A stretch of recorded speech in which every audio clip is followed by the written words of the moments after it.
একটা মোবাইল ব্যবহারের স্বাধীনতা ও মনে করে একটা মহাদেশের চাইতে বড় স্বাধীনতা।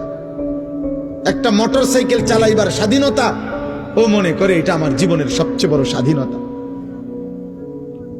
একটা মেয়ের সাথে হারাম সম্পর্ক করার সুযোগ ও মনে করে এটা আমার জীবনের শ্রেষ্ঠ অর্জন। আমার সাথে কারো রিলেশন আছে, কোন অসৎ মেয়ে আমার সাথে সম্পর্ক আছে, অসৎ, যদি বলেন না ও হিজাব পরে, না ও হিজাব পরা অসৎ। বিবাহ বহির্ভূত কোনো মেয়ে যদি কোন ছেলের সাথে সম্পর্ক রাখে, এবার যদি সে বোরকা না কম্বলও পরে, কম্বল বলে লেপ তো সব গাও দেয়, হেবুডি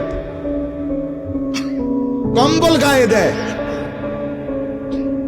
অথচ কোন ছেলের সাথে তার হারাম সম্পর্ক, তো খোদার কসম ওই মেয়ে, ওই কন্যা চরিত্রহীন, ও চরিত্রহীন, ও বেহায়া, ওর কাছে কিছুই মিলবে না ধোকার প্রতারণা ছাড়া, প্রবঞ্চনা ছাড়া, অল্প সময়ের ব্যবধানে ফাসাদ লাথি ছাড়া আর কিছু জুটবে, আর কিছু জানে।